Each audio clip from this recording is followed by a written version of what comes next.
What's up, YouTube? This is your boy John from Project Ellsworth, and I am back with you today to give you my review of the 1988 film Friday the 13th Part 7, The New Blood. Good morning, everybody.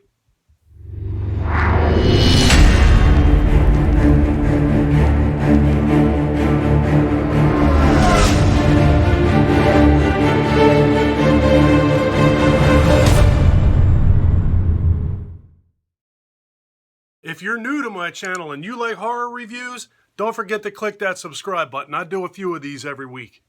Friday the 13th, The New Blood was written by... Friday the 13th, The New Blood was written by Daryl Haney and Manuel Fideo. It was directed by John Carl Buechler, starring Lar Park Lincoln, it's a weird name, Kevin Spirtus, and Kane Hodder as Jason.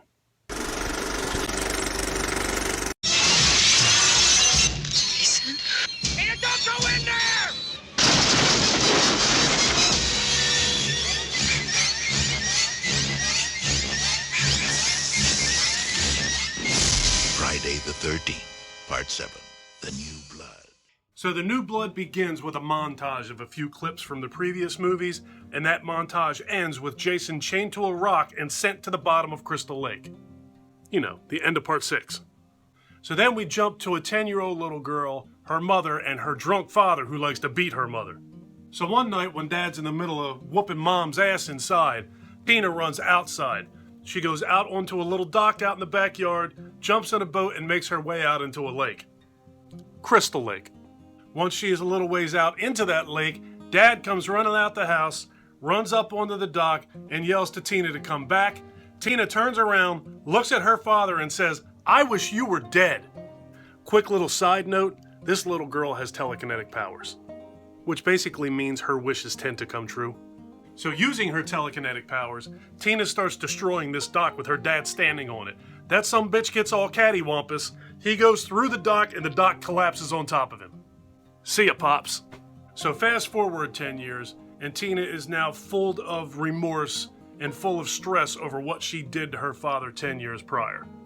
Tina also now has a therapist, but that dude seems far more interested in her telekinetic power than he is with helping Tina in her mental state.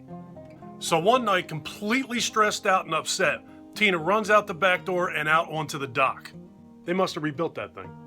It looks pretty nice. They added lights. And due to her having these telekinetic powers, she feels like she senses somebody in the water. So she concentrates as hard as she can and tries to pull whoever this is up out of the water. I miss you, Dad. I miss you, Dad. I miss you. Whoops. This whole story is a bit weird for me. I mean, the whole telekinesis thing was done in 1976 to perfection, and every attempt to recreate that since then has kind of fallen flat on its face to me. This movie, it just seems like a stretch to do this. In my opinion, this whole movie was just a way to get Jason out of that lake. I mean, I guess Lar Park Lincoln did a good enough job as Tina in this movie, but after a while, I just got tired of seeing her crying. I got tired of seeing her running and screaming. She kind of wore on my nerves after a while. But I really can't put that on Lar Park Lincoln because I have to assume that that's what the director wanted. On a very positive note, this was Kane Hodder's first of 4 films portraying the character of Jason. He was great in this movie. He was really great in this movie. He did a really good job of portraying anger and frustration behind a ton of makeup and inside of a costume without speaking, and that I have to assume is pretty difficult to do. Kane Hodder definitely did what he needed to for them to keep calling him back. For me, Kane Hodder was definitely the best part of this movie. Alright, there were a couple things that I definitely did not like in this movie. The first one is a little bit nitpicky, but Kane Hodder is on record as saying that his favorite kill in the entirety of all 4 movies that he's been in was when he beat somebody up against a tree in a sleeping bag. It's the first time I've watched this movie in a little while. If you go back and you watch this movie, you'll see that he tears open a tent and he is standing behind this girl's head.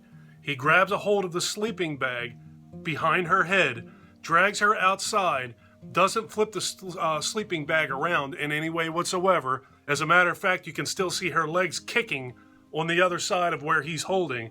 He swings that bag up against a tree, bashes her against the tree, drops the thing on the ground, her head falls out, and her face is all bloody.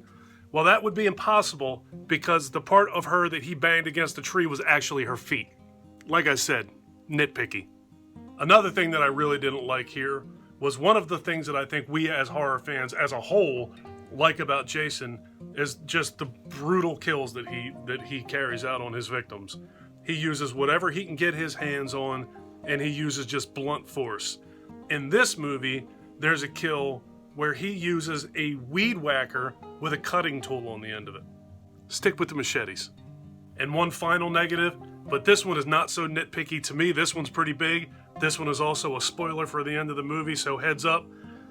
At the end of the movie, when you see her father reappear, A, why does he look so good? He's been in this lake for 10 years, and he looks like somebody just threw some dirt and water on him. And B, if she was able to pull him out of that lake, why couldn't they have pulled him out of that lake 10 years ago and buried the guy?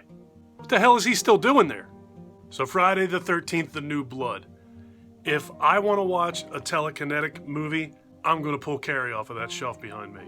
If I want to watch a Friday the 13th movie, I'm going to grab one of several other Friday the 13th movies.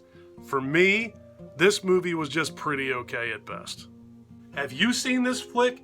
Where does Friday the 13th, The New Blood fall in your rankings of the franchise? Leave me some comments down below and let's talk about it. If you like this video, please give me a thumbs up. If you really like this video and you have been enjoying my content up to this point, please do me a huge personal favor. Click that subscribe button and ring that notification bell. Take care of yourself, take care of each other, have a kick-ass day, and thank you for watching.